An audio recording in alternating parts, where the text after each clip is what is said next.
Hi, welcome to Building SaaS with Python and Django. My name is Matt Lehman, and on this stream we build Django apps. We're going to continue on my homeschool application tonight and work on the year-end bundle that I've been putting together. And this time we're going to get into Django storages and working with S3 and FileField. So stick around, that's what we'll be getting into. And let's just go ahead and get started for the day. So I'm at this state in my project where I need to store files. As a reminder, we're working on PDFs that are for the year-end report for a school year for the homeschool app that I'm building. And I tried to do it so that you would build the PDFs as the user clicked on it and just wait for the user request to come in. When I deployed that to my production environment and behind a feature flag tested it on my spouse's account, it timed out. It was too slow. And that's because PDF building is a pretty slow process. So I had to go back to the drawing board and rethink what I want to do. So tonight, what we're going to do is walk through the process that I changed to do some of this work in the background. And we need a way to actually deliver these files now to users in such a manner that it'll be saved and persisted somewhere and allow them to get the file. And to do that, I'm going to use Amazon S3 and a package called Django-storages. So that's what we have to get into. So you're able to ask me anything about Python, Django, or web development. That's what I'm here for. And I'll walk you through a little bit of what I have built so far to kind of orient you to the work and the method that I'm going to use for this particular part of the project. And then we'll actually get into working with S3. There's some interesting challenges that I have with this project, or this part of the project that I haven't had before. I have used Django storages before. It is a storage backend for the way to handle files in Django. And I've used it in a context where the storage place that I want to use is S3.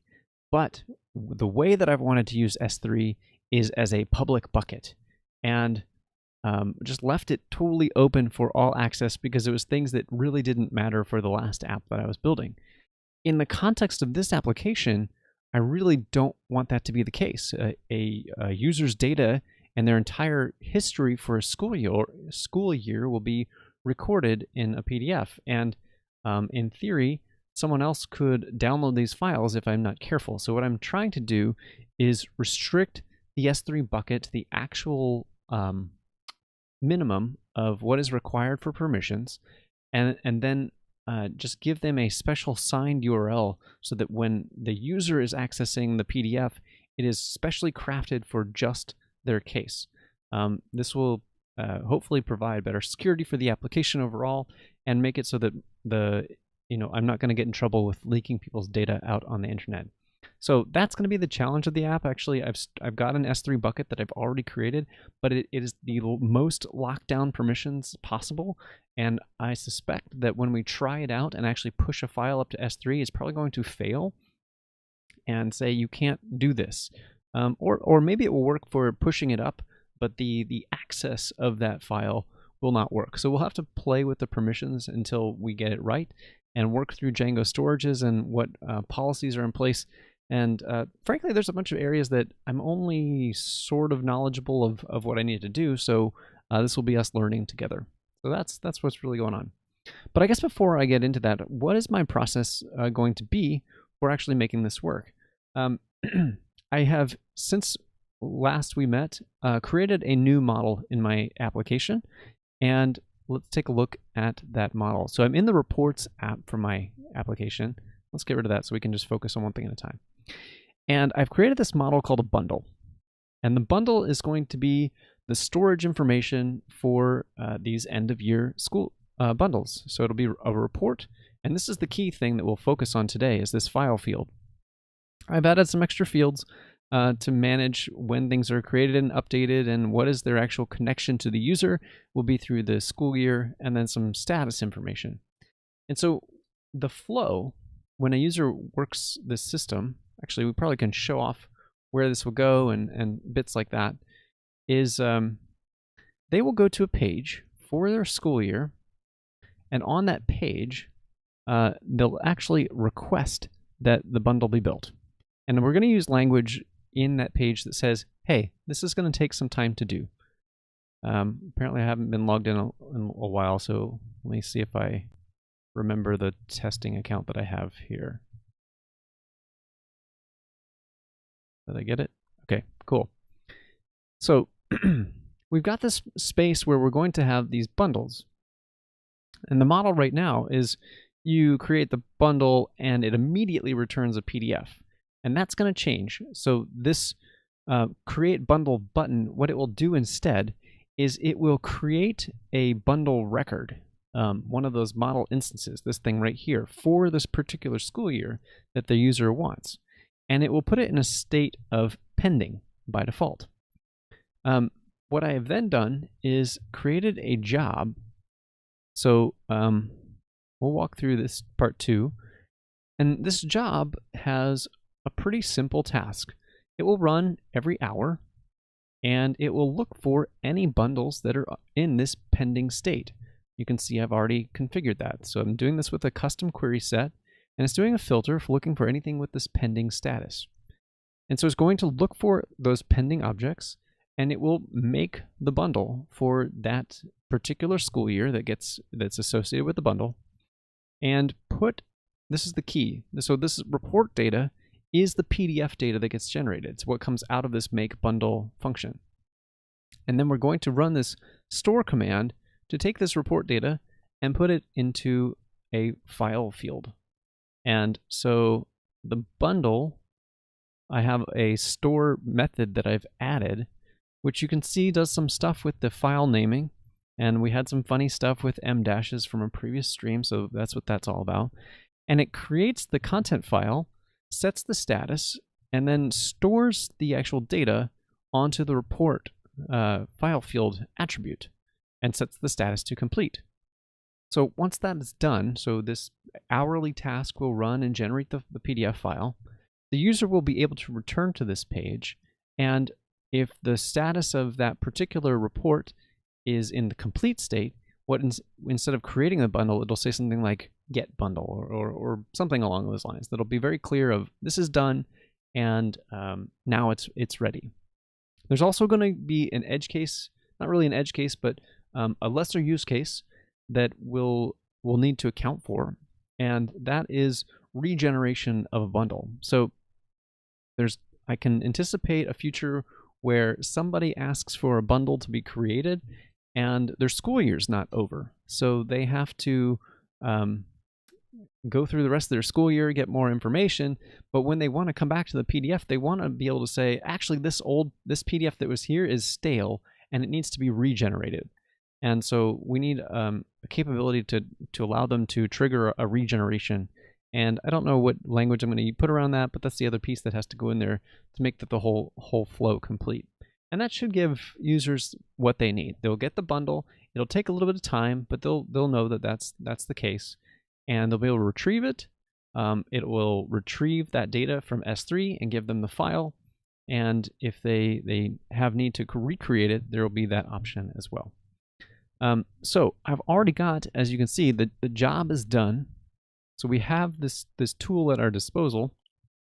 And now it's time to actually try it out. So I've got tests for all this stuff, but I've not actually hooked it into all the right places. I've also not tested it with the actual S3 stuff. So I have tested it with my unit tests, and I've used what I've done with my unit test configuration, which we can look at, is I switched the storage for the unit test configuration. So when I'm running tests, instead of trying to talk to S3, which makes no sense for a unit test suite, or I guess someone could argue that it does, but I don't think so. I think it would be better not to talk over the network because I want my test suite to be reliable and not bound by that. What I'm doing is switching the storage mechanism to use local file storage, which allows it to interact with the file field properly, but it's just the location of the bytes that are created are going into a destination on my local computer, which I have defined as media. And so this is how I've been able to test in my context of, you can see this is stuff gets stored at bundles, and gives an ID. And so I've been able to test this out. There's a bunch of junk in here now from all these test runs, which I'll probably need some kind of command to clean that out in the future, but that's not what I'm doing right now. So I think what I want to do is perhaps the first thing to do is make it so that we can, in the proper way, create a bundle object, a bundle record, that new model, and hook that up to the current view and swap it out so it doesn't do the generation anymore, and just creates that record in the pending state that it's supposed to.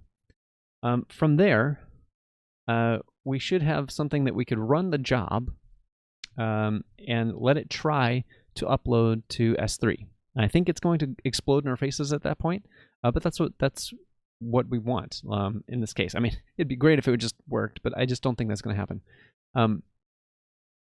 So once we get that far, then we can start debugging what permissions do we need to change on the S3 bucket that are going to keep it as locked down as possible, but allow us to do what we need to do. So that's kind of the rough plan. I guess I should highlight one other thing. Let's talk a little bit about what I use to do this job system. So in my previous efforts to make background jobs, I've used a kind of a job in one other scenario, and that was a custom management command that dealt with account state. The accounts that when somebody signs up for the site, it's meant to be a paid service. It is a paid service. And the accounts start in a trialing state.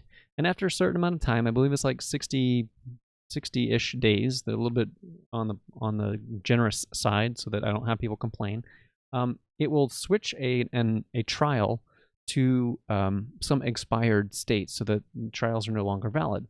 So I did that by hand with a custom management command. So actually we could look at that and see that it's over here. So I've got this custom command called expire trials. But this meant that this was a very one-off thing. And now I'm in a situation where I have another thing that needs to run hourly. And so I'm left with like, well, what should I do? So I had some options. One option was, okay, maybe it's time to invest in having some kind of persistent background worker and build up an entire worker system. And that was not the expense I wanted to take on. It wouldn't be a huge expense, but it'd be something in the range of another $7 or $8 a month or so. And the service is not making money as is. It's actually losing a little bit of money each month because of the hosting cost. And even though I have some paying users, they're not offsetting that hosting cost right now.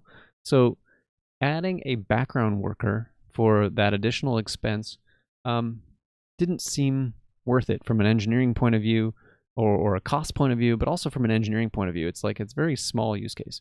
So what I'm hoping to do instead is have multiple things that run on a cron-like schedule hourly, like this expired trials does. And I could have done this the same way as this one, as making another custom command and then going into Heroku and setting another Heroku scheduler command, which is how this runs. I added a scheduler to start this on each hour. Instead, what I'm going to use, which I haven't actually fully hooked up yet, is Django Extensions. And let's bring up the documentation there. Let's start with graph models. It's not what we want, but there's this ability in this Django Extensions package to do job scheduling. There's a whole section on it. And it's a very bare bones, but functional job scheduler. And what it will do is in your app, it'll give you a place where you can have jobs, and you derive from one of these jobs, and essentially it registers the job with your application, and then you can use one of these management commands and say run jobs. So currently where I have the expire trials command in my Heroku scheduler, I can instead ultimately replace that with one run jobs command, and it will do all the work that I need it to do. So I'll say something like manage run jobs hourly for the stuff that I need to run hourly, and it will run all of those associated jobs. This gives some other cool benefits of we're able to see what I think it's this run jobs list. We're able to see what jobs the application thinks it has too. So here we can, you can see now that I've got the build bundle as an hourly job. So there's a bit of like information that hooking into this job system adds for us to see what is available without actually just browsing through all the source. Notice though that I haven't put the expire trials, I haven't converted that into a job yet, but I do plan to do that ultimately before this is all over. So this is my mechanism for doing this, is rather than doing a background worker, I'm using a cron feature that's available with Heroku called the Heroku Scheduler, and I set the frequency that I want that to run. It's going to be hourly, and it will run all the little jobs that it has and then turn off. And I think that's going to be a lot cheaper than adding a background worker that stays. And if you have any questions about that, feel free to shoot them my way. Happy to stop and try and answer questions as people have them. Okay, so it's time to go to the report view that is being used for that create bundle. So actually, we can be able to find that. We're going to need the template. Here it is. And we're going to have to update the language. A lot of this is the same. So we have here, this is currently just a GET request. Technically, we're going to be creating, let me think through this. We're going to be creating a new record with this.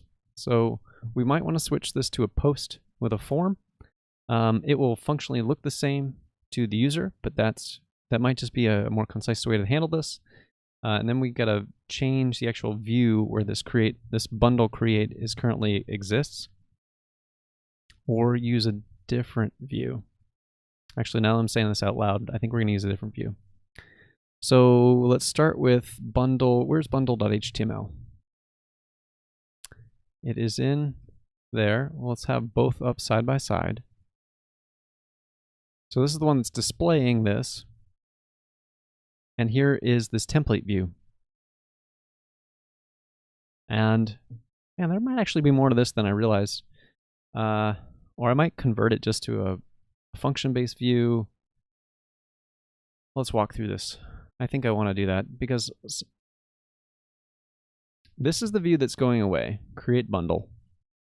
We don't need this. This is work that is now handled by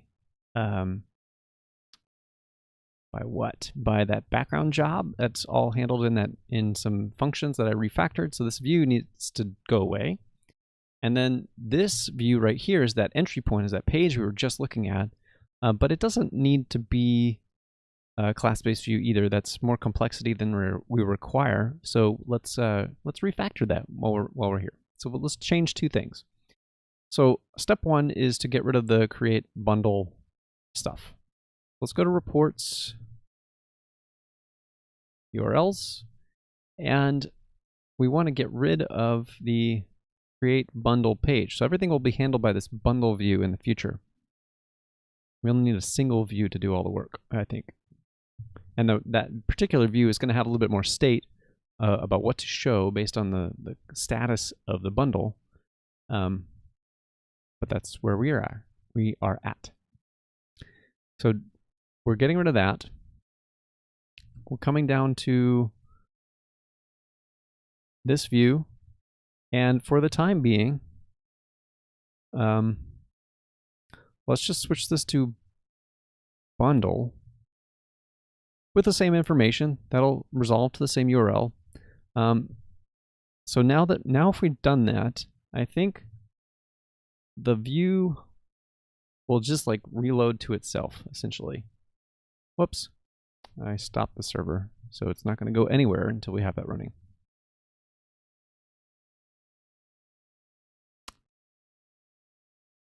So that's running. We refresh the page, and now this page links to itself, which is fine. We'll change it to be a post in a minute after we refactor the view. So the other thing we can do in this mode is now we can get rid of this create bundle altogether. Like I said, it's not the place where we're going to be building the zip file anymore. So that's what all this stuff was for. So we just ditch all that. And there's going to be a bunch of imports that we no longer need. They're elsewhere. So I did a bunch of this refactoring a while ago. I'm going to keep login required mixed in because I want to switch the other one to a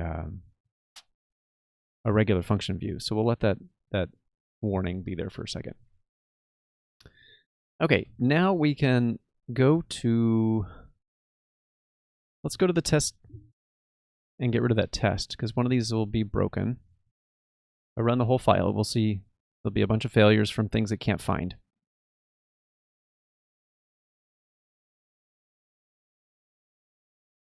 Yeah. Bundle create is not there. So all of this particular test case is stuff that we can just get rid of. There wasn't a lot to this view, or to the test case. So now we should be back to a set of working tests.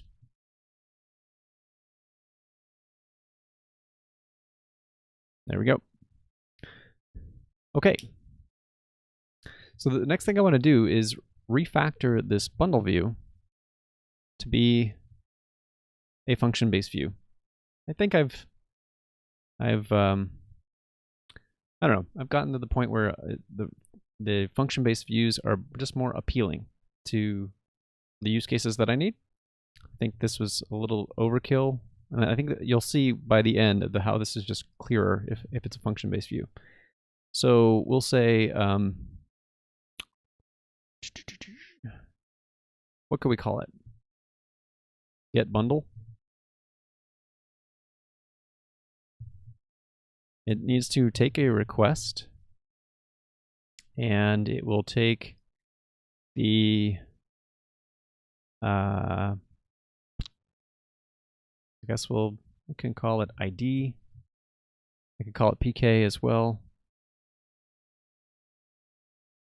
Let's use PK because it doesn't, my syntax highlighting likes it better. And let's make it like that for a moment and add the login required decorator. So this is not a functional view yet, but it will make, nope, no it won't. Reports, URLs, then we need to change off of this bundle view. So let's change this to get bundle.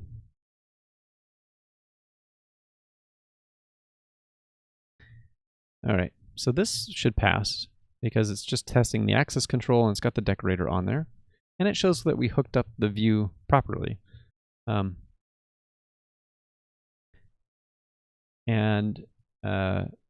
What is this? Let's go ahead and document this view.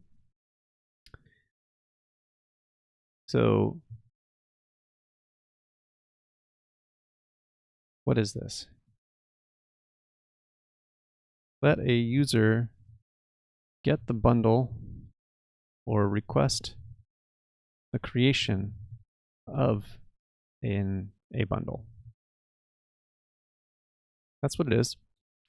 And then we need a few things. We need to render this, so we need to return render, and render takes a request and the template name, which is right below there, reports bundle HTML, and it's going to take a context, which we need to build. Okay. Context doesn't exist yet, but here we go. We'll steal it from here. And we'll actually rework this to be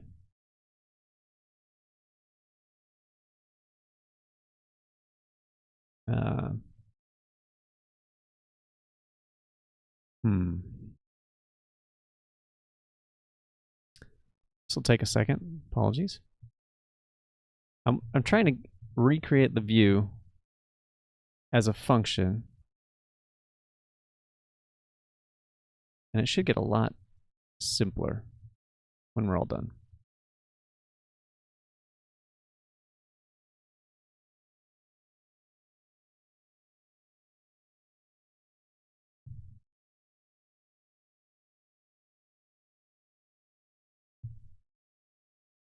All right.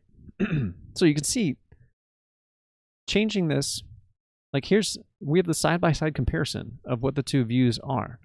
And this is part of why I'm persuaded to switch to function-based views more often, because it leads to more concise code that gives you the straight line thinking of everything you need to know for this view to work. Previously, you had to know, I mean, the mixin's not that much different, but you had to know the template view and what the API was. So you needed to know that you had to have a class level attribute called template name. You had to know about this get context data that is essentially a hook method that you can override. You have to know to call super on it, and that it takes a ** keyword args in order to do that right. So all to create the context object. So by doing this amount of work, I think what we've done is I can run this test case. It should pass the test suite now for this test case, and I think is simpler to read. So we're going to go with that, because we're about to extend this. This is why I'm going this route.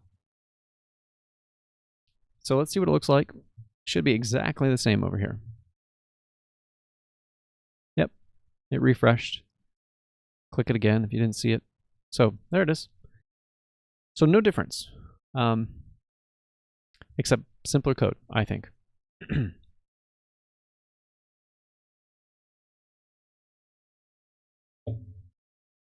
Okay, now what? Now we need to do something different. We need to figure out if there's a bundle. So there's step one. So first thing let's do is pull out the school year. This is going to be needed for more than one circumstance. So it's going to be needed for the context, but it's also going to be needed for retrieving a bundle. So let's just pull it out into a variable. So we'll say school year.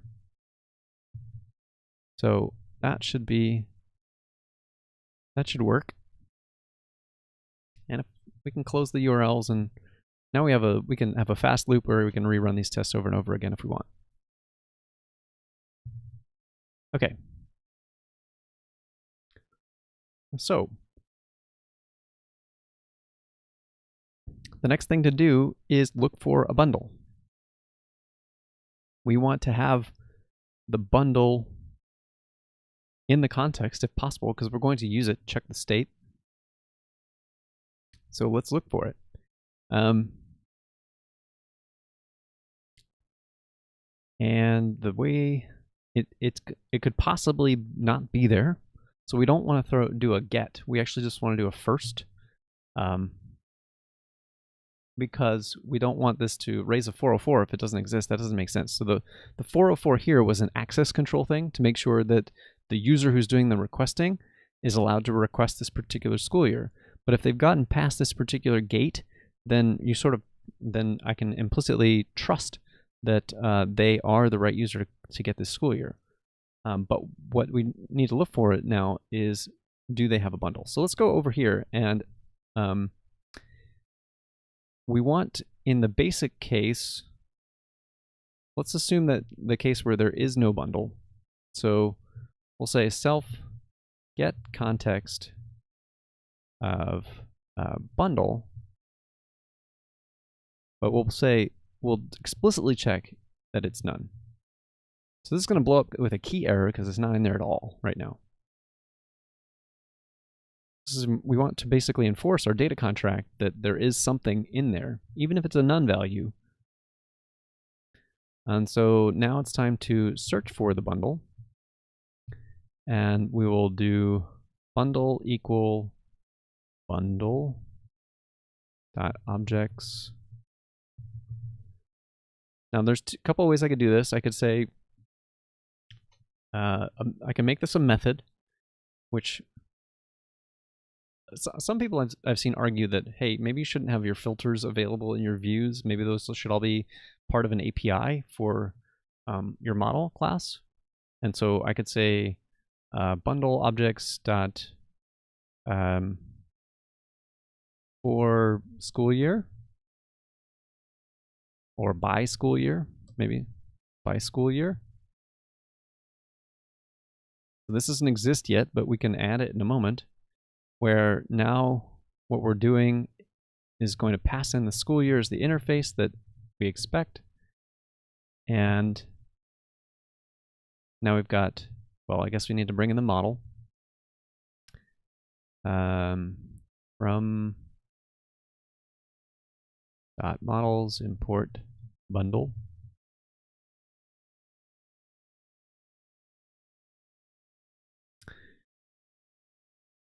And so that's going to fail because that method doesn't exist. But let's go make that work. So it says I don't have this method, no surprise. So now we can go to back to the models file for the reports and add a new method. So we're going to add it to the bundle query set, and we'll come in here and say by school year, and it will take a school year, which I don't know that I've imported yet, but it's a fine thing to have that way. And I'm going to go ahead and annotate this, put a type annotation on here. I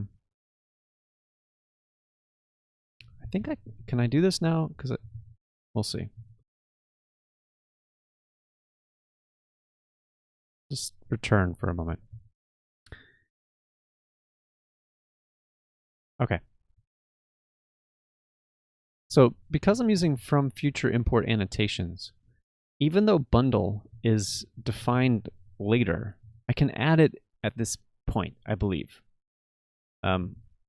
We'll confirm that, I guess, before I speak to with too much confidence on it. So from homeschool, schools, models, import school year. That's something we want. And then for the moment, let's just say returns none, if that fixes it. Okay. Technically, I guess our test will pass.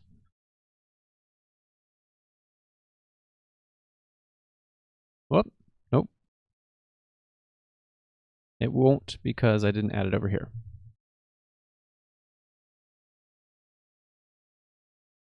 Okay, let's try that again. All right, but it's not very useful, right? Because it's always returning none. So it's kind of, it's lying. So really what we're after is we want to do a, I think this is actually a one-liner. So we want to do a filter, and we want to filter where school year is equal to the school year that's passed in. And we want to get the first one. And there should only ever be one, but that's really an implementation detail. We're kind of hiding that. I didn't make it a one-for-one field. Technically, there could be more than one bundle for school year, but I think this is adequate. So now we have this new test. If there is a bundle, it should actually return a bundle, and we'll check that in a minute. Actually, let's go ahead and write get with bundle. And we'll say a bundle record is in the context. Because we want to check both the none state and the actual state where there's something. So it's going to be all the same stuff. And the cert is the only thing that will be different, where cert is equal to a bundle, and we want bundle equal to bundle factory, where the school year is equal to the school year. And we got to bring in the bundle factory from the area where it's defined.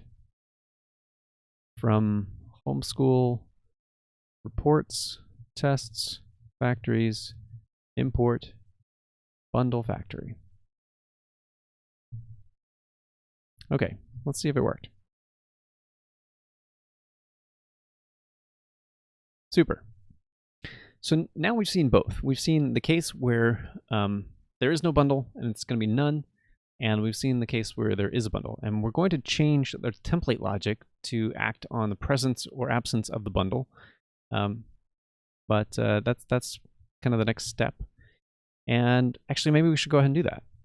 So let's get rid of the models. Let's bring up that HTML bundle file. So where's this going to go? We need to have a behavior when it doesn't exist. This paragraph is now a lie. It's not going to do it right now. So it's actually maybe time to write in the actual prose that needs to go here to make this the real deal. So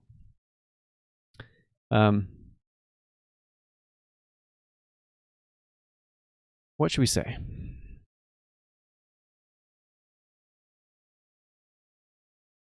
Bundles take some time to build.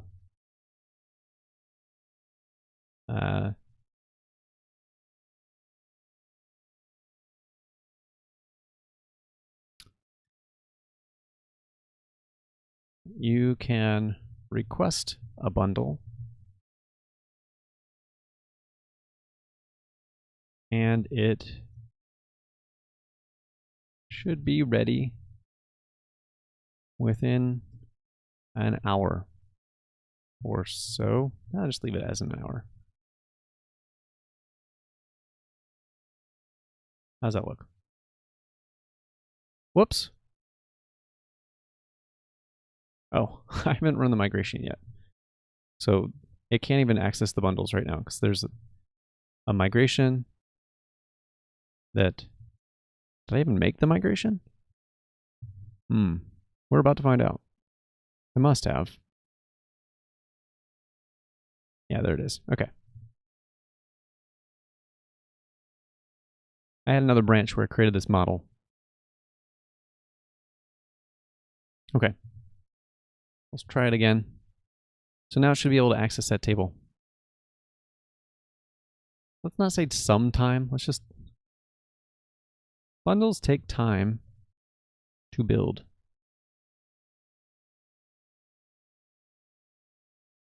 I wonder if I can get that onto a line.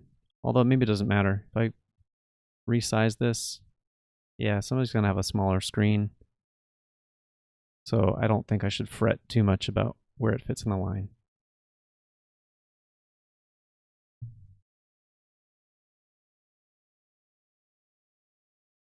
You can request a bundle, and it should be ready, comma, and it should be ready within an hour.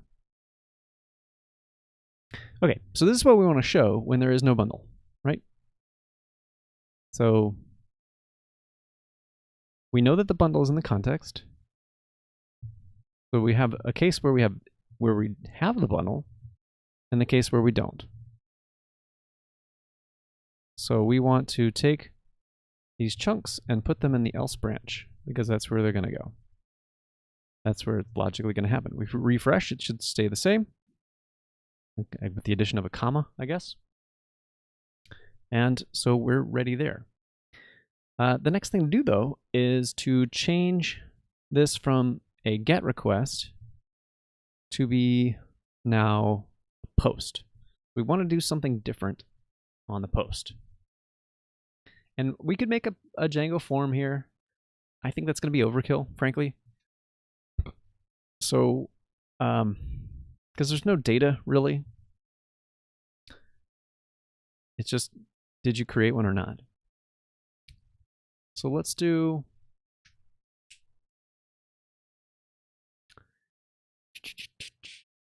how should we do this? This is a form, but now we need this to be a button. So let's look for a button. I'm sure I have others that are doing the right thing at the right time, and I want to make sure that the style is there.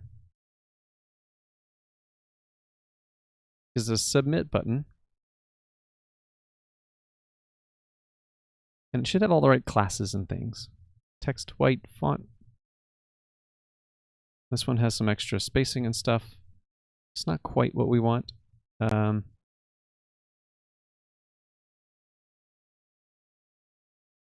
Why does that? Yeah, there's a bunch of stuff on this that we don't need. So we still want the PY2, the PX2. Let's delete the margin left. And we're going to change the actual content to create bundle.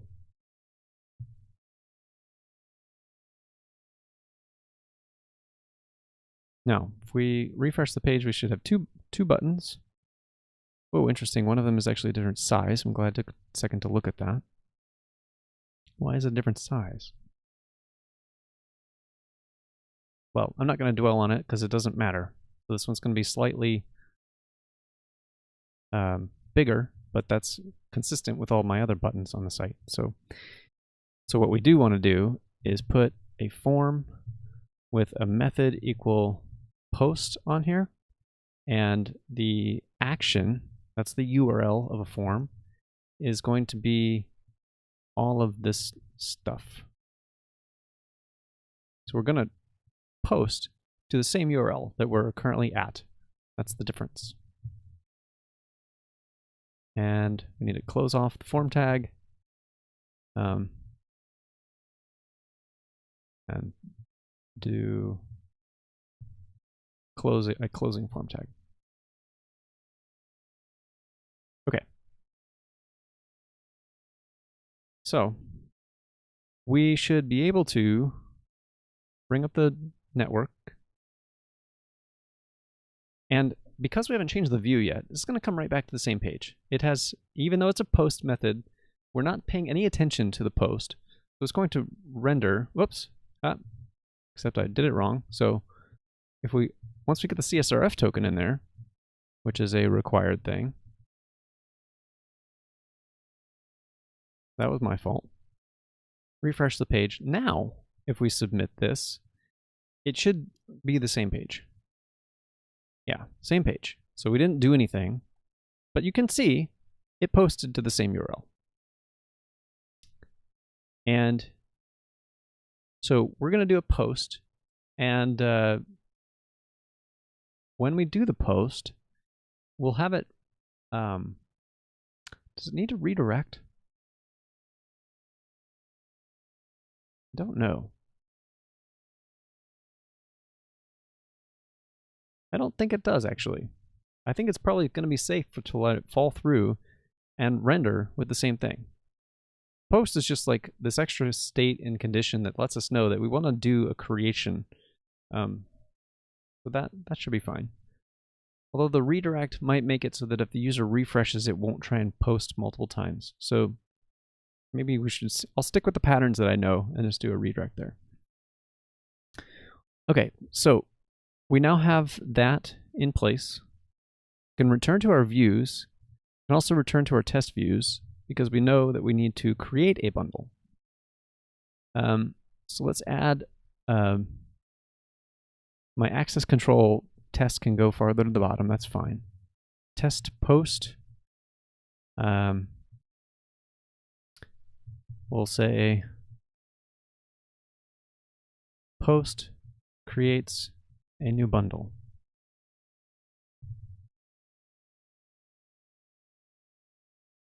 Okay, We'll come up here and do like this. So we have that. We're going to post. And we want the response. We want to assert on the response. Nope. Self. I think it's response. We want a 302. That's a redirect.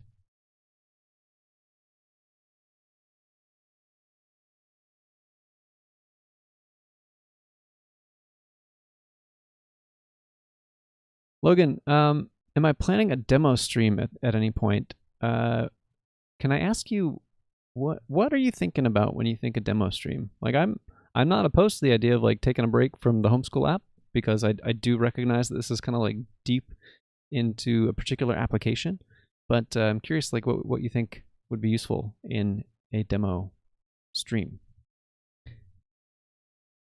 So maybe is my answer. It depends on what folks need. Oh, a demo. Haha. Okay. I thought you were thinking like just a demo of Django and things like that. But you're talking about a demo of the app. Yeah, totally. I could totally do that. I have not walked through the features in quite some time, and it has matured. So, yeah, won't be tonight, but I could do that in the future. Thanks for the suggestion. Okay, at the other side of this test post, we want to find that there is a bundle, right? So I believe, let's take a look. Did I give it a name? No. Okay, so the name, this is going to be on the school year as well as a related manager. And it's going to be as bundle set is like what the default name is. The related manager is kind of like the reverse direction. So on the bundle itself, we have we can access the school year, but from a school year, Django is automatically wiring up something else so that we can say assert that the school year dot bundle set dot count is equal to 1. So that should be the outcome that we want out of the post. It created a bundle. Each test has a blank slate of data. So we know that we could actually even, I could, if I wanted to, I don't actually like doing this typically, leave an assert at the top to show that there are 0 to start and that there was a change afterwards. But it's sort of implied with the way the tests are run and structured between everything. So this condition should always be a 0 there. So that's why I don't usually put those kind of preconditioned assertions there. And it got a 200, so we didn't even get as far, but you can see it got past that assert on the count of 0. So we know that that's true.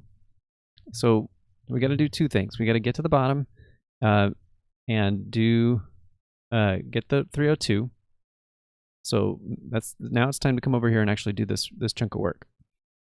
So if we are on a post, I think let's put this here.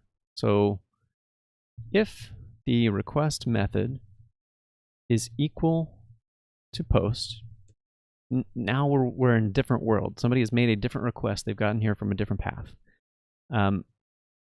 So we want to what? For the moment, I think we just want to create the bundle, right? So bundle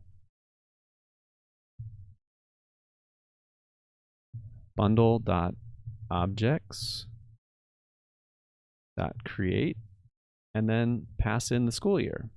And all the other parameters here are created by default. This pending status, the initial times that are associated with it, all of that happens. The only thing that's required that we don't have is the school year. Even the report field is just going to store a none. There's nothing to store here right yet. So we can create it directly. There's no other data really to pass in, which is why I'm not using a Django form class. This it would be way overkill for this. And so that's the thing that we need to create. I'm going to comment it out though, because I want to get past the assertion. I want to actually see both. I want to see the second assertion fail before I have it. So we're going to return an HTTP response redirect, and the response redirect expects the URL to redirect to. So we want a reverse on reports bundle, which is this particular view. It's going to go back to itself, which is feels a little silly, but it's still the right thing to do. And then say args is school year ID.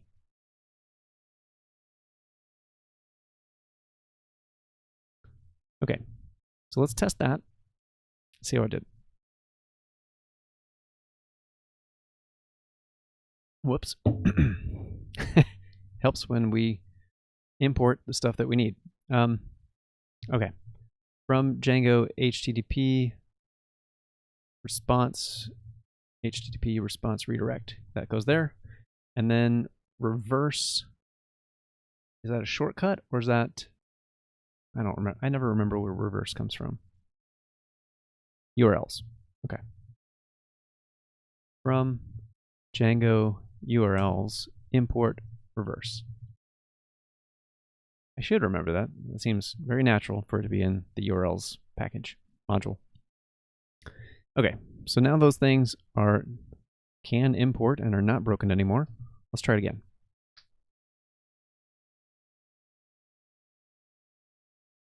And good. There's 0 when there should be 1. And if we uncomment this line and run the same test, now we should have a passing test, assuming we did everything correctly. Awesome. We do. Okay, so that's the post case. And, maybe here's an opportunity to do an upsert. Is that the right lingo here? Like I said earlier, it's technically possible for there to be multiple bundles. And I'm wondering if there's a scenario, people do weird things on the internet, right? And the internet itself is kind of weird. So is there a scenario where, like a race condition, where somebody could like spam on the click button, the create bundle button, and manage to submit multiple posts?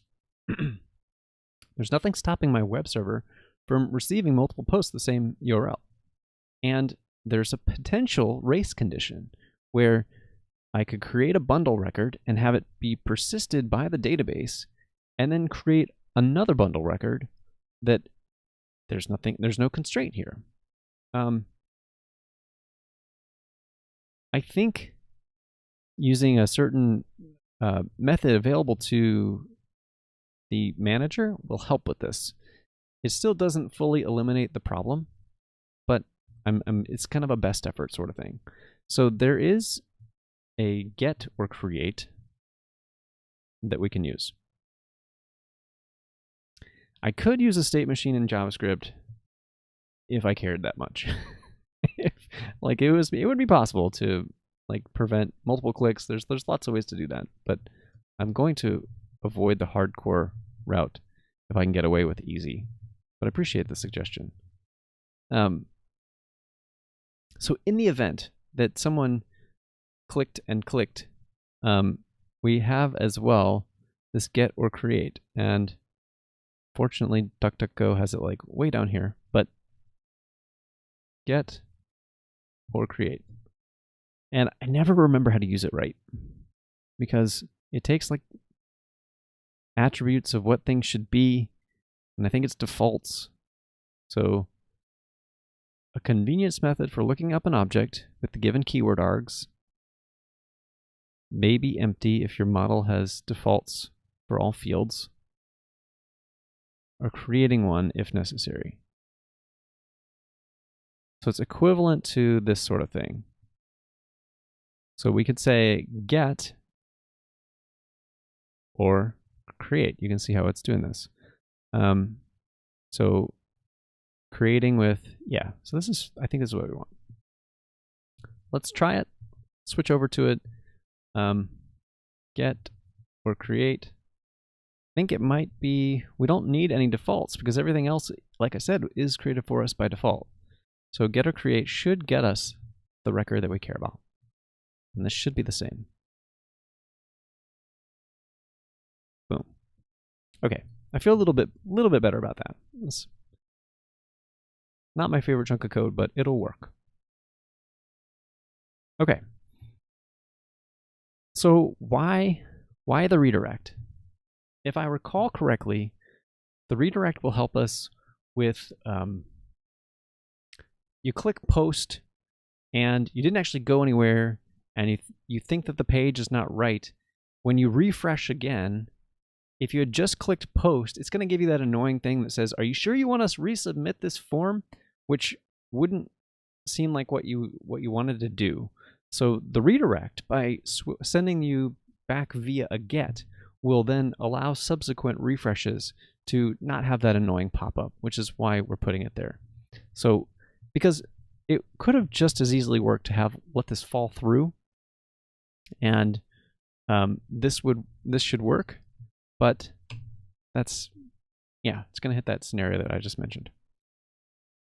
Okay, so now we have this. Let's go check it out. So I'm going to click this button, and it's going to create a bundle. Let's just like talk through what this should be. It's going to create the bundle, and it's going to redirect to this page and re-render. But now that the bundle is there, the bundle takes time to build, and the button will go away because that's part of the template that is only there when the bundle does not exist.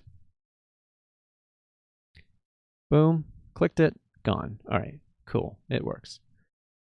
Tajudij, I'm totally sorry, I completely butchered your name. Welcome. If you have any questions, feel free to share. Maybe you can tell me how you pronounced your name properly. There's a lot of letters there. Again, apologies. So we know that the bundle's there. How else could we see the bundle? One of the things that I've not done is create an admin for the bundle. So there's no way to even like view bundles right now. And this might be an easy way to see and confirm as the admin of that it's there. Bonnie, I would never have guessed that in a million years, but cool, and I'm glad you're with us. So we're going to add an admin page that allows us to see the bundles. And what that should do is let us see that, hey, there's not actually any report data here yet. We'll see the pending state. We'll see like the context that matters that we currently are unable to see so far. So I'm going to bring up another admin page that I already have to remind myself of what I need to import because I don't. And let's get it in there. From homeschool, no. From models, we'll do a relative import. We want to import the bundle. And now we use this decorator. This decorator is a nice way to do this. There's another way you can call register directly, but I find that the decorator adds the proximity to the actual admin definition. In other Django apps, you might see the admin defined somewhere, and towards the bottom of the admin file, there's a bunch of calls that registers and connects the admin with the model. But by having this style, you get the model and the admin right there next to each other.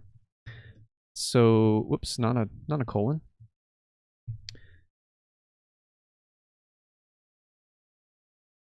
Oh man, no help on the bell, huh, John?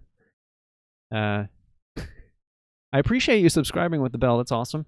I'm sorry that it doesn't actually work. I can't speak for YouTube there. Okay, so we need a bundle admin, and I guess for context, John, we're working on the bundle still, but now we're working on hooking it up to S3 because it timed out when I put it just in the view. I think you've been enough streams to remember some of that context. Okay, so we've got our model admin, And we'll put on the list display. What should we put in there? We'll do, yeah, I guess we'll have the ID in the school year. That's probably fine. And maybe the status too. And then I want to add, you can do, you can do filtering. I can't remember which one it is. Oh, come on. Where is it? Surely I have one in here. All right, let's try a different app. Courses, admin. Ordering. Is it list filter? Yeah, list filter. Okay. So we'll put a list filter on the status field. So ultimately, I'm going to want to be able to filter on status if there's stuff that's broken, like, because I anticipate, sadly, that there will come a time where some PDF will fail to generate, and I'll need to go into all of my pending PDFs after I've deployed some fix and then quickly be able to like regenerate them or something. I just think that will probably pay off to have that defined in the admin. So now we've got this admin page. With any luck, I should be able to come over here, and here's the Django admin, here's the bundles. There is the ID, school year. We can see the status is pending. We click on it. What do we get? Cool. It knows it's a file field. Don't know what that would do if we actually stored something here. Would that connect to S3 and send it? Ooh, that's interesting. I'm not going to try that route. I don't think I would like to rather simulate, or not simulate, I'd rather go through the real path that's going to be generating bundles. But we have a bundle. So that's awesome. I think if we go back to the site and let's go back and actually fill in, I think it was this year. Let's put in what this should be. What am I using to generate that ID like that? I'm using a really cool package called Django hash ID. Requirements, that's where I want to go. This package right here, Django hash ID field. Django hash ID field is pretty awesome in making nice short IDs that are non-sequential, and they work with some salts so that they're not really guessable, short of somebody hacking in and figuring out your variables. And what I love about them is that they're way shorter than UUIDs. When I started this app, I had UUIDs everywhere, and it worked, but my URLs were like gross. They were so long, and when I switched to this, because this actually translates to a number. There are some keys I'll point out, and John, I'll look at your comment in just a second, but I want to finish up Logan's comment here. So let's look at the model. Because this is important. If you're going to pick hash IDs, this is one thing I didn't initially know, but you should be aware of this. So here's the hash ID field, and it's kind of just a wrapper. It's still around the primary key. So you have to explicitly define that on your models, which is one difference. So not all of your models have hash IDs by default, although there might be some way to make it hashable by default, or maybe if you derive all of your models from some model class that you have, I don't know, whatever, it's up to you. But the thing I want to highlight here is that having a custom salt per model. And you can see I've done this with an F string that takes this bundle as the name and then takes the hash ID field salt and just, it's making a new salt. And the reason for that is if I didn't do this, hash ID will generate the same name based on just the globally available salt. So I have students, I have schools. If they didn't have this salt field defined, ID1 would be the same for both, which would people would start to see that and notice like, what the heck? They're the same IDs everywhere, even though they're different types of objects. So definitely use that salt field if you're going to go this route to give all of your different model IDs different IDs kind of everywhere. So there's that. Yes. S3 buckets is the name of the game, John. I think this will be fun if we have time to get to it. I didn't anticipate all this other work around this. I forgot about this stuff. I'm still going to try and get to the S3 stuff, but I've got bucket permissions that are super locked down, and I got to figure out which is the right ones to let go and open up to make this possible for users, but I don't know yet. But I want to finish up this actual view before we get to that. So let's return to the bundle template file. And now there's actually two states within the template. We need to check, what do we need to check? We need to check if bundle.status is equal to, and this is going to look weird, but I'm taking advantage of the fact that a bundle can access its class attribute data. And so the status should be a nested class on here. So rather than injecting bundle status into the context, I can get to these different status options through the instance itself. So this is why it will look strange, because it will look like status capitalized and then pending. So if you're wondering, like, what the heck did you just do? That's what that is. And then we're going to need the elif, or should we just have the else? Because there's only two states. Yeah, let's just do the else. So the else will be like, it's ready, completed. We can even fiddle with this in the admin to see what that's like. And right now we can say what? Let's steal this paragraph tag, because that's what we're going to want. And we'll say your bundle is, I'm going to be boring right now. There's probably fun ways to say this. Your bundle is still building. Please try again later. Please not try again. Please check later.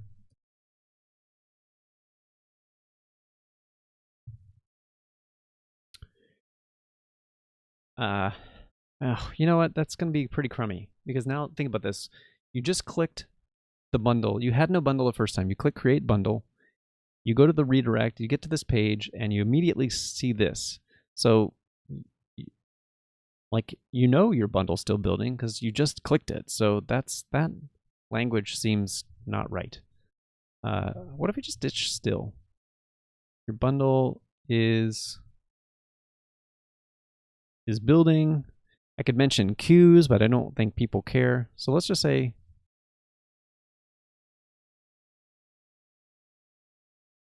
yeah, I could say your bundle is being created. I don't really like the passive.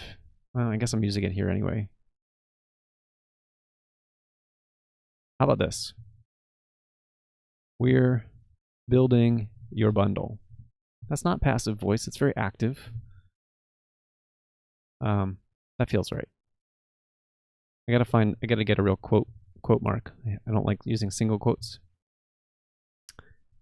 But this should show up now. There we go. Oh, there's one on this page. Good. One of my previous jobs, I had a person who was very into typography, and she hammered into my head, don't use straight quotes in your prose, in like HTML. Just like stuck out to her like a sore thumb. And she's right. Or like, I went and studied typography. I took some courses on, I think I used like Lynda, or it's now LinkedIn Learning or something like that. I took a typography course, and yeah, they're very kind of particular about their quote marks. And this kind of particular single quote is there are a couple names for it. Here's a lesson. It's either called a dumb quote, which tells you what typography people think about it. It is also called a prime mark. There's your useless knowledge information for the day. Anyway, the suggestion was, if you've got quotes that are meant to be apostrophes, use the real thing. It's a little bit more work, but it leads to something better for many people. Okay, so we will also have the completed state. So we're going to put something here that says your bundle is ready for use in prime number notation. And then I'm just going to leave a comment here. Regenerate. Whoa, regenerate. Put a Django comment there, because there is a path that we still need to do that will allow them, and I mentioned this earlier in the stream, of somebody's going to come along and they'll have just started their school year and they'll have nothing done and they just want to see what's in the bundle. And so they'll click the button and it's not going to be the right thing, but then they might get to the end of the school year and they want all the rest of their kids' stuff filled out there. And so they're going to need a path to like say, hey, actually I messed up. Can I have this regenerated, please? So we got to do that too. But I think that can come a little bit later, and I don't know that we'll get to it tonight. I'd like to get to the, can we try S3 and see if it goes? So let's try it. First, well, I guess we've already seen that it's in pending. So we know we have a pending bundle. And I will now show you what I've done for the S3 configuration. I can't show you too much because a bunch of it's like secret keys and stuff like that. So, but let's look at, well, let's pause for a second. Let me take all this stuff and commit it because it's a good checkpoint. And we can take a minute to review. So we've got a new admin that lets us see stuff. We saw it, it was pretty cool. We've got this new by school year method on the manager that lets us get a bundle by school year. We fixed up our tests. We deleted a whole test case and fixed up this test to check if it gets the bundle or not. We tested the post, cleaned up the URLs. We got rid of the class-based view and switched it to just a function-based view, which I'm hoping you agree was quite a bit simpler than the class-based view. All of this stuff that's actually in the generation moved to a different area. And just so you can see it, it's in this reports PDFs file. So I moved it all to this make bundle method that just builds them all together. Does all the work. It pays no attention to HTTP. It's not in a view. It's very functional. Input of a school year, output of the PDF data. So we got rid of all that. We have this little thing that actually will create the bundle if it doesn't exist. We updated the template, so there's still more work to do there. So that's all that stuff. So let's check that in. Oh, boo. What failed? I put the thing in the wrong spot.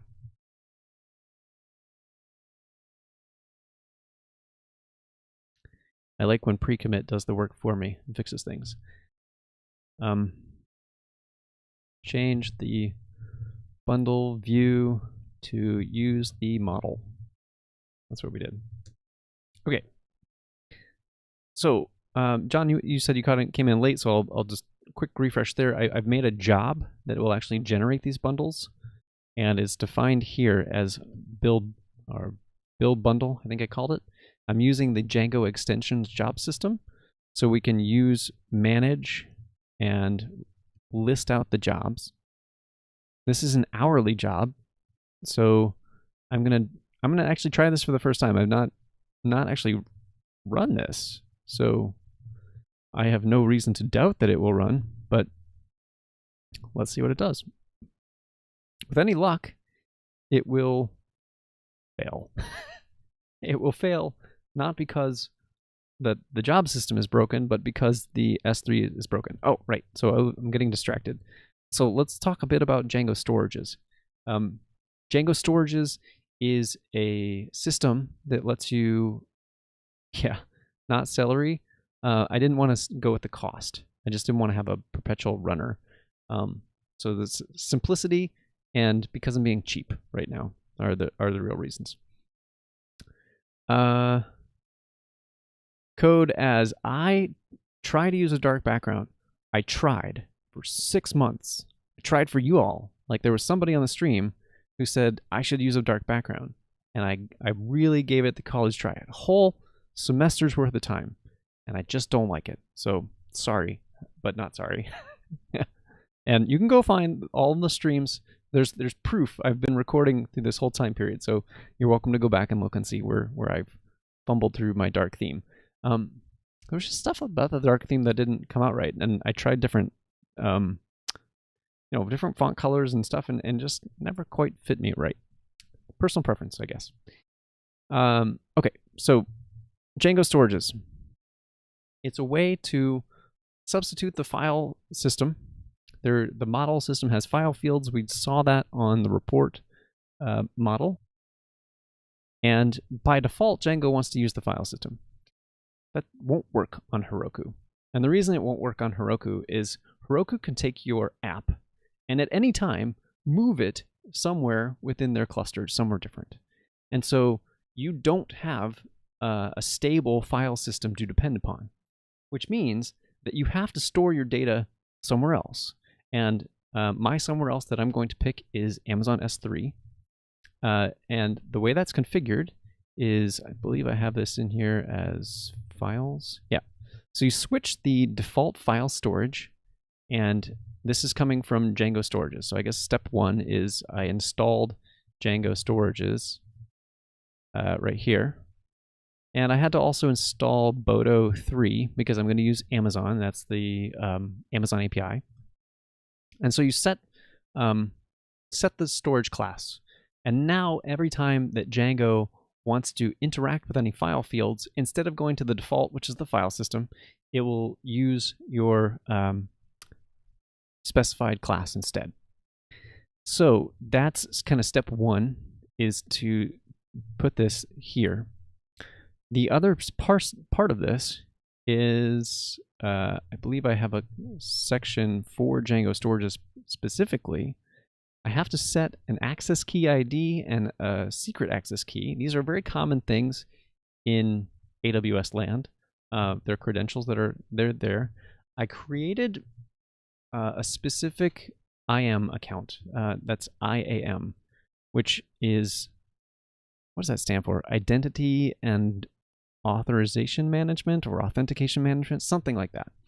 The reason for creating a separate account is if my credentials, if I ever happen to be on the stream and shared them by accident, the only thing that I lose is I got to rotate the keys for just that one account, and I didn't give you grant you access to the whole world. I only scoped it to S3, which is still not great. I wouldn't want to share that with you by accident or have that leak by accident, but it's better than giving some hacker root access to all of my AWS account and then having them spin up huge GPU clusters and run me a massive bill on AWS. So that's a protection there. The package was Django hash ID field. You can see it right there in my requirements file that's up. So that's the one to use for that. So we have to set these 3 things. We have to set these 2 pieces give you access to that AWS account. That's that critical part there. And then you have to give it a bucket name. And the S3 bucket is kind of what it sounds like. It's a place, oh, you're welcome. It's a place where you can store files. I guess bucket is kind of a fitting name. It's S3 is the simple, what does it stand for? Simple storage system, but it's object storage. So it's Django, Amazon's method of giving you a place to store whatever data you want, whether that be PDFs like my case, or images is super common, JavaScript files. There's tons of stuff that S3 gets used for, videos, also all kinds of things. So we're going to try this out, and that's all the configuration that I've done really so far. I'm trying to think if there's anything else. No, I don't think so. I had to add what I want my default to be for production up here, but this is kind of it. These three fields. But I anticipate, and this is just a guess, when I actually do run the job, and it's going to go through the pending thing and actually create the PDF data, when it actually goes to save, I think that S3 is going to reject the upload, is my guess. Don't know that to be true, but we'll find out. So I'm hoping to see an exception here. This takes a second because it's got to go through the actual PDF generation process, which is why this was slow. It was longer than for my wife's sample data that I was trying. It did 2 out of the 4 PDFs in like each one took like 8 seconds or something like that.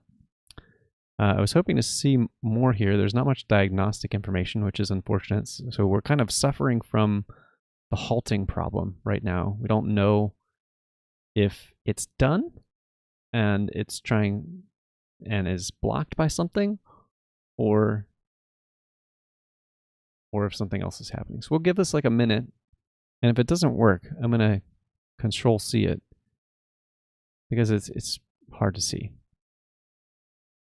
But what this should be doing is going through all of the hourly jobs at the moment. And then, oh, look at that. It completed. Ooh, now I'm super curious what that meant.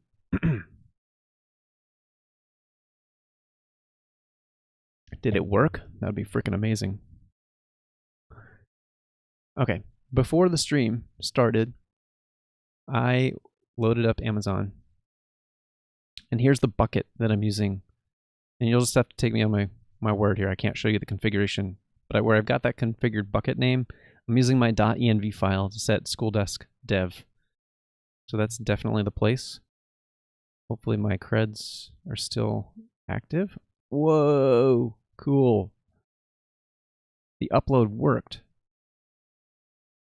That's amazing.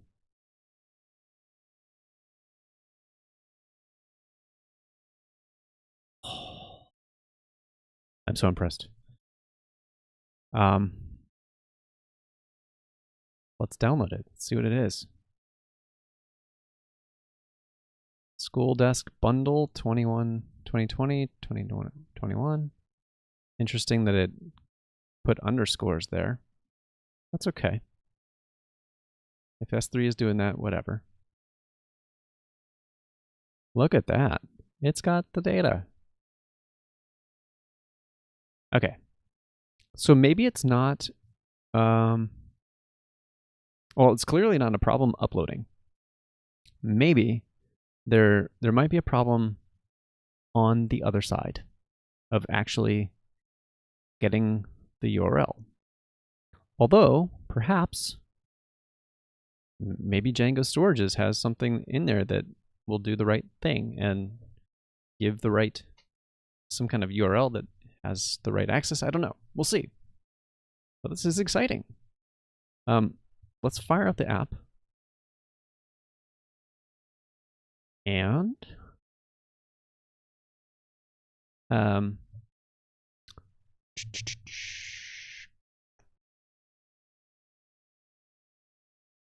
return to it. Let's start at the dashboard. Sorry, the admin page.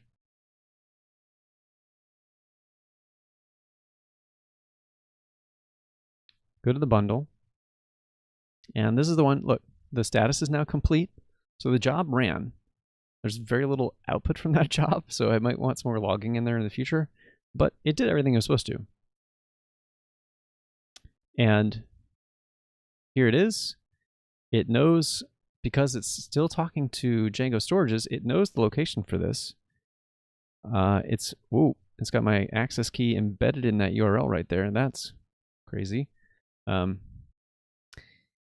So, well, there's something I might need to rotate. Dang it. Hopefully I didn't share my secret key too on that URL. Ah, sigh. Okay. Can't save them all. This is why you have stuff that you can rotate, keys and stuff. So let's go back to that bundle page. So now we are in the state, we're in that else block. So if we go to the app actually and view it, or I guess we're already here, it's going to say, instead of we're building your bundle is ready. So we need a link or a button, something, to actually like let them download that, right?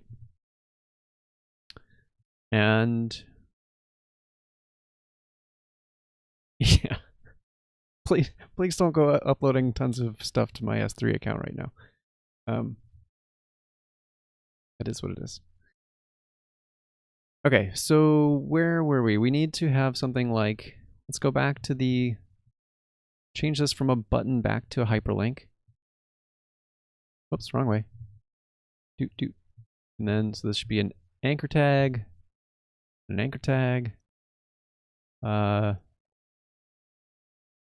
we're gonna get rid of type. So how does this look if we refresh? Okay, cool. Looks pretty good. Doesn't do anything yet because I don't have a, didn't even show the right, hold on a second. What's going on? I think it's because I didn't have the href in there. Href equal,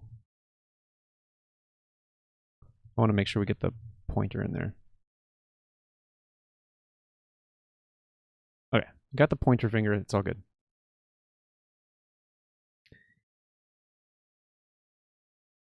Yeah, exposing creds is, that's the danger of doing stuff live and on a stream. Like, it's just out there now. You can go pause at that frame on the video later or right now. And again, I'm not really sure. There's possibility that it only had part of it. Like, I still don't even understand why would Amazon make a URL? Or you know what? I'm gonna go here. Let's do this. I'm gonna put this on secret mode for a moment, so you can't see everything. Oh, I just realized my camera's off. I see all the crap in my basement. The illusion is gone. And I'm gonna go look back at that admin page and see what that URL was, and see if it just had the access key, which if you only have one piece of the information, then you can't reconstitute everything. So it's got a query string. I'll describe it. What I was looking at was what caused me to balk.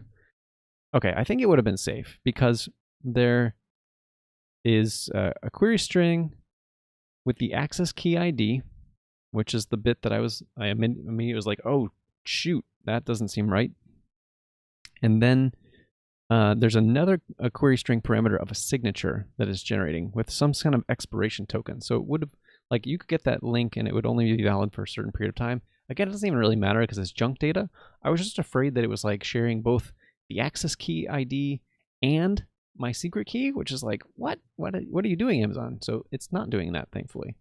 Let me switch back to a mode where you can see everything, and then I need to go update my camera setup next time so you don't see all my crap in the background. Try to look professional, but clearly there's work to be done here.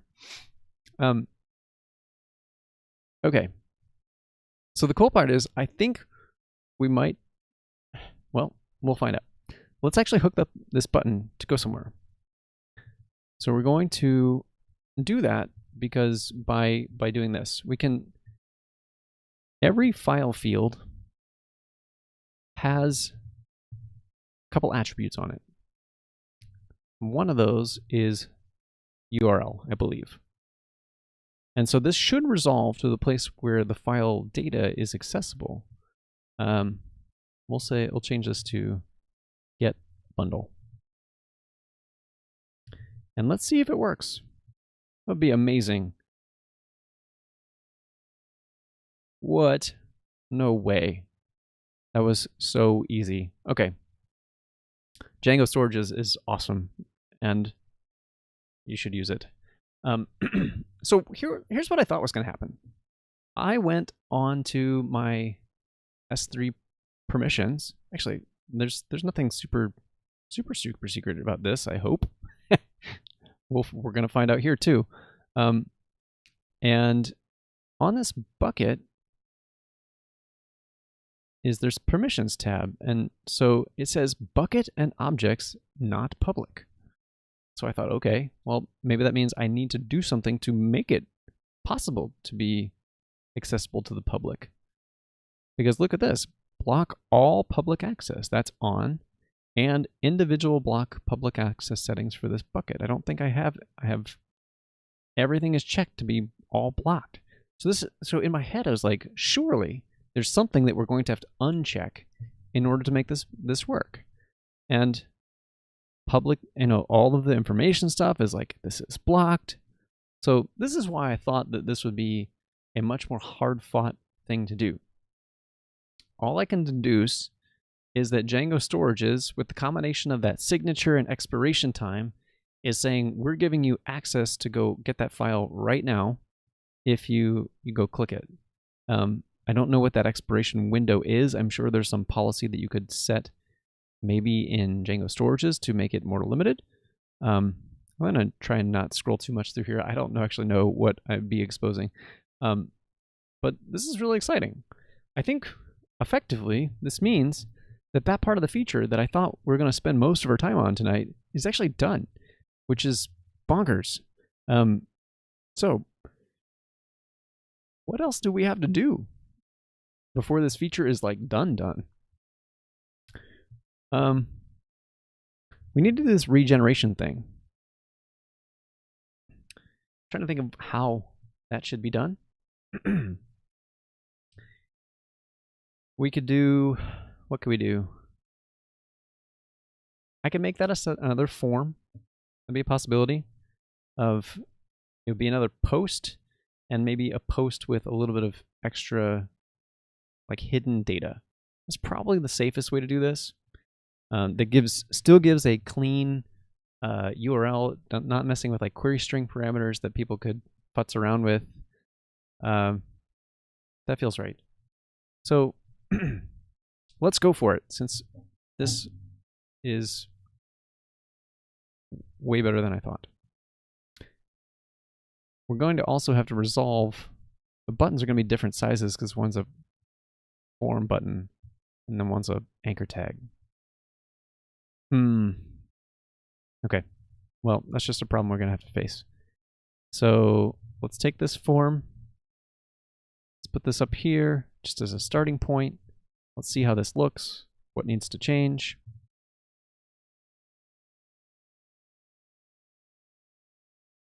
Okay, clearly that's not right.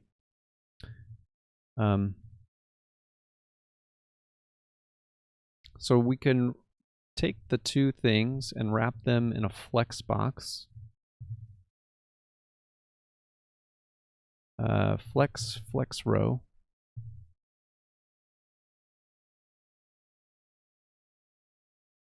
Let's see what that does. I have a feeling it's not going to work the way I want because anchor tags are not block elements. Nope, I'm wrong. Worked great. And then I'm also like really surprised that the height's all the same. That's cool. So we need now to put back some margin. So margin on the right of 2, I think. Get a little bit of space. And then this needs to be like a secondary button. We don't want this to be the primary thing that people click on by accident. So let's go find one of the secondary buttons somewhere. So school year form. One of these is like a cancel button that has the styling like I want. Yeah. Okay. Gonna have to do a little bit of work here. Let's change this so we can get all the class stuff to one line. So I can delete it and then yank the class stuff here. Whoops. Okay, what's different? It's got, this is going to be gray. Otherwise, it's sort of the same. I think that's right. Oh my word. I'm just going to comment that out for a moment to make sure that's right. Okay. And then recreate. Maybe that's the right word I want to use. Recreate a bundle.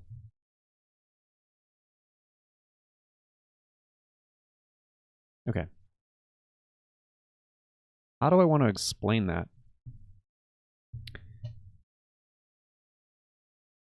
I don't know.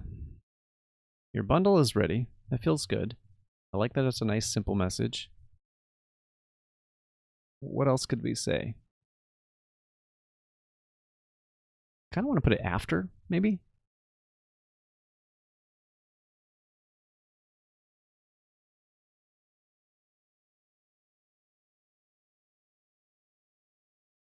Yeah. This feels like some like after message of, hey, here's why you might want to regenerate this thing. So we'll switch it to top. Give it space.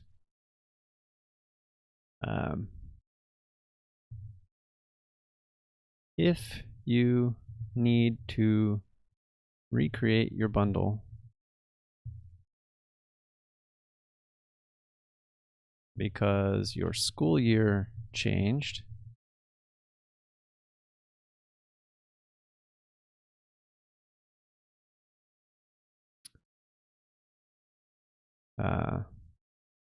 this feels very, no, I don't want to do this.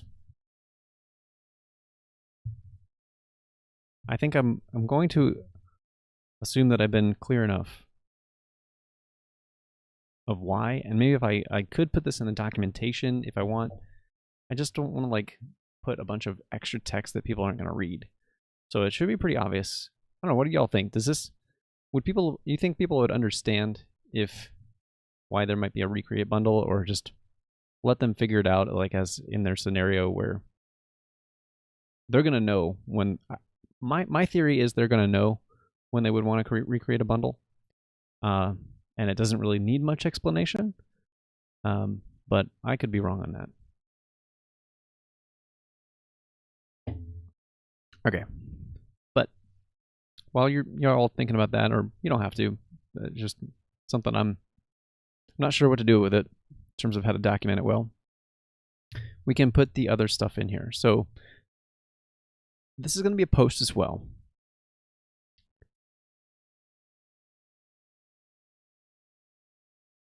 Yeah, never. Oh, that's harsh. I hear you. Okay, fine. I'll put something in there. In the spirit of keeping it simple, stupid, we'll put in a little message. Let's phrase it of like, you may recreate your bundle if your school year has changed. There we go. It's good enough. I don't want to think too hard on it. And it kind of tells them why they might want to do that. Thank you all for your input. Appreciate that. Okay. We need to come into here and put another piece of data. So I need an input, and it's going to be a type equal hidden. And we'll just say, name equal recreate. Sure, why not? Value true. It doesn't, the value doesn't really matter, just the presence of it. So if you're coming down the other path and you don't have a bundle at all, then that won't be there when it gets submitted. So if I can find a recreate in the post, it means I need to do something differently. That's the plan for how we're going to go to that view and update that. So yeah, let's go write the test. That'll be the best way to do this, to prove that it's right and kind of simulate the scenario. So let's go to the report test views, and test post is the closest thing that we have.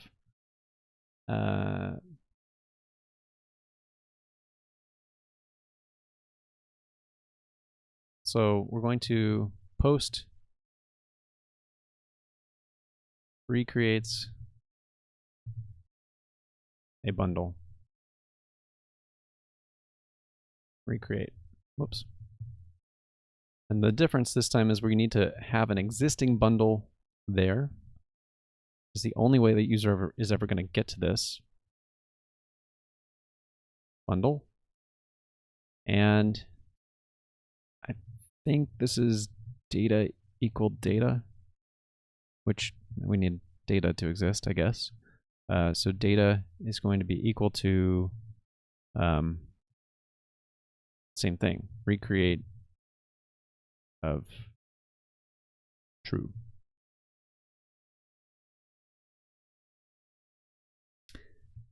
So that's simulating this. We actually want to put in the status of bundle status complete to show that it's like after.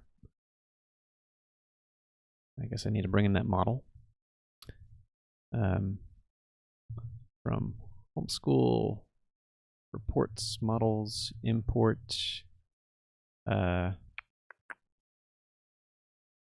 import what? My brain's starting to slow down. It tells me I'm running out of gas, but we're going to power through till the end. And then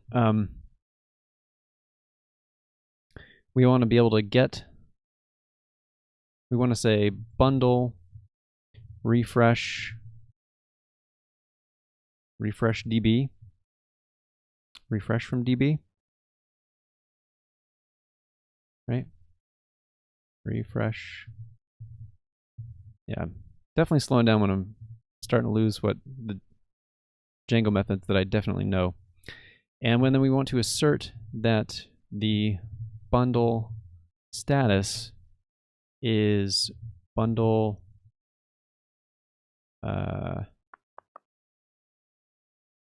bundle status pending. That's all it's going to do. Because the goal of this is to send it back to pending, which is then going to put it back in the job queue to be processed again, and it's going to cause another upload to the same location. Like the key for the file is fixed, so it should overwrite the data that's there, I believe. I'll have to test this out in the real world once I have this going to make sure it does that, in fact, do that overwrite. Maybe we can do it, actually, we could probably do it with the same test data that we have. But right now, this is going to fail.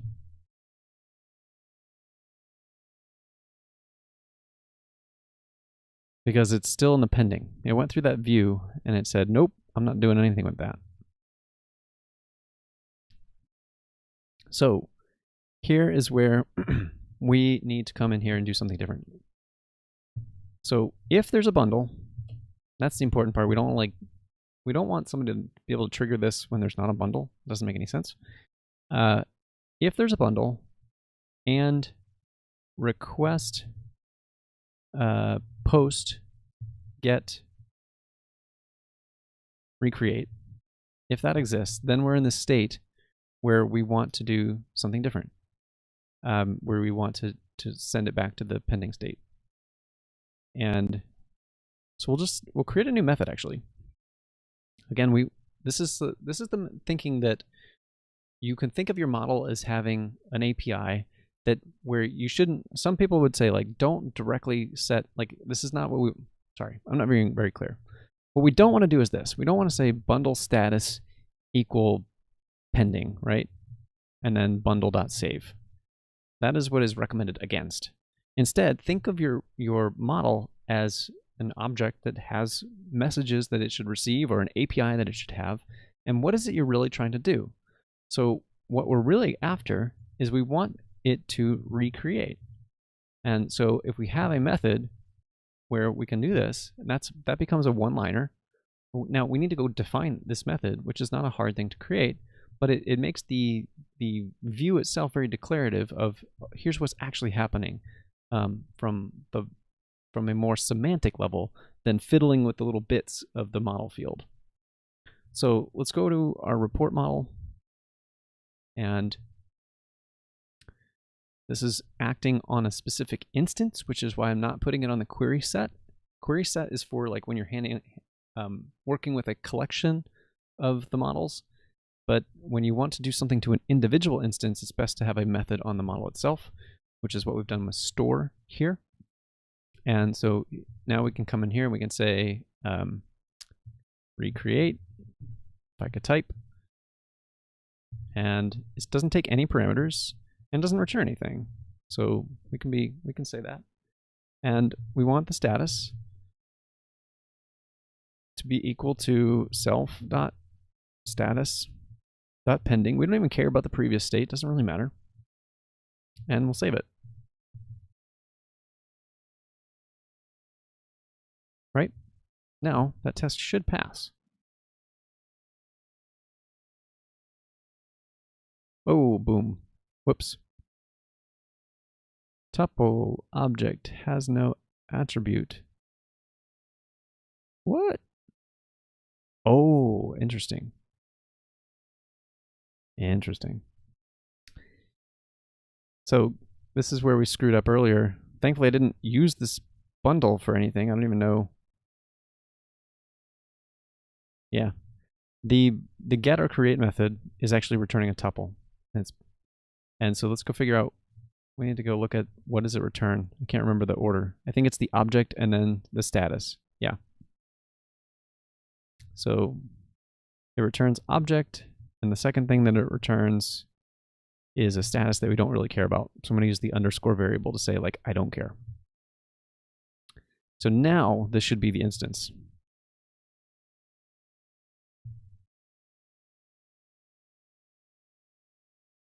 Okay, that worked like we wanted it to.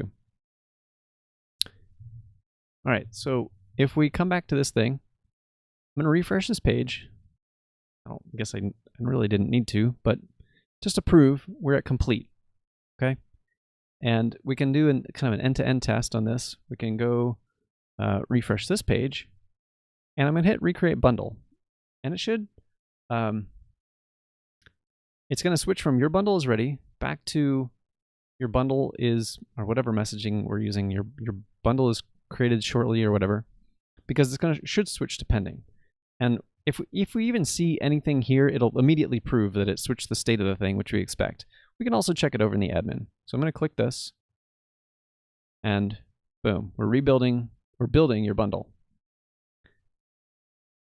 And we come over here, and it should be back to, ooh, did it not do it? Why is it marked as complete? What? That definitely says pending.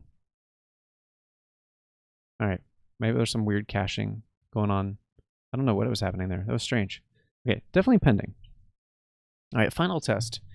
The final test that I want to run is, will it replace the data on S3 if we run that job again? Let's go try that.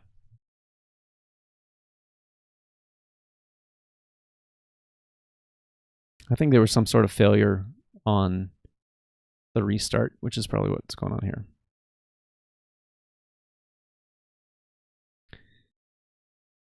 So let's run that manage, run jobs again. And this took like a minute last time, but this would prove definitively that it will overwrite the data and it should set it back to complete when it's all done. And I guess I could have checked the timestamp on the bundle that was the object that was there. It was down here. Okay, so it's last modified at 22:26. That was, 30 minutes ago. So when this finishes, this should update when we can refresh this page when we're done.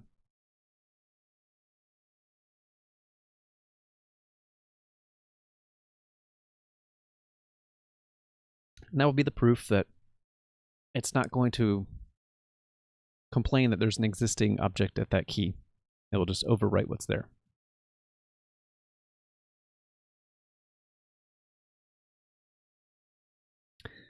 So what comes after this? Let's think about that. The thing that I need to do is merge this work, and then I need to make some modifications to my actual deployment. I have to add a couple things. I have to add the access key, the secret key, and the real, well, I don't need to add the bucket name because that is default for the production environment, but I need to add those two keys. So otherwise I won't be able to deploy right now because it expects those keys to exist. So that's like configuration wise, that's the bit that I need to do. And then for the actual job processing to happen, I need to go into the Heroku scheduler and set this thing right here. Managed up high, run jobs hourly. That's really all I need to do. I can, for the time being, leave that along with the expire accounts thing that I talked about earlier in the stream, and then convert the expire accounts thing to an hourly job in the future so that they would just run in sequence. I did look at the code to say, like, what happens if one job fails? The way that this system works is if there's a failure in one of the jobs, if there are multiple hourly jobs, if there's a failure in one job, it will log the exception and then go to the next job. So I don't have to be concerned that one failure in one job will destroy all the other jobs that need to run as well. So it gives me a safe system that will run on cron, that will quickly go through those two jobs, see that there's nothing to do in most circumstances, and then shut down. And then if there is something to do, it'll process that and then shut down again. That's how the scheduler works. Okay, let's come back to this page, do a last refresh. See that hopefully it's got an updated timestamp. Awesome, it does. So I'm pretty confident that it did the right thing. I think that brings this feature, well, it brings the implementation of this feature mostly to a close. There is a bit of work that I still need to do. I need to go deploy it, let my spouse try it out, let her look at the full complete bundle and see if she's happy with it. And then assuming she is, I have to document this thing so that my customers can know that it exists and future customers can know it exists. And then I want to do a content post so that I have a blog on my site that lets them know about features as well, and kinds of can announce, both function as an announcement and sort of a demonstration at the same time. I don't know. It just lets people be aware that this is there, and it's something that they can get excited about when their school year is ending and they have the need to prove to their government that, hey, I've got this stuff that I want to do. Thank you all for joining in tonight. I appreciate the conversation. I appreciate the thoughtful comments. And Logan, if you're still here, I will try and do a demonstration of the whole product at some point in the future. I don't know that I want to take up a whole stream with it because it's not that big of an app in some ways. And I can kind of show most of the functionality. I could walk you through the end-to-end flow of it. But there's some scheduling stuff in there that I can cover and walk through some of the features. Anyway, I will take this content, and as usual, it will be up and available for you to peruse after the fact. If you could, and don't mind, giving me a thumbs up or like, subscribe. John, thank you for already clicking that bell. I've never said that before, but I guess you can click the bell if you want to, and apparently YouTube will not tell you that I'm streaming live, but it would make me feel good anyway, I suppose, to know that people are doing that. I will be with you back next week, I think. I don't think I have anything else going on, so with any luck, I'll be able to join in again, and we'll be able to, I'll report on what I've done in the week since now, and then we'll look at, I think we're going to do some like polishing stuff. There's a bunch of usability things that are smaller things that this has been a big project that has taken many streams to complete, and it's time to go back and the little things that have been piling up that I've been ignoring to try and get this done is something that we can now turn our attention to. So I appreciate you joining in, and I hope you have a great night.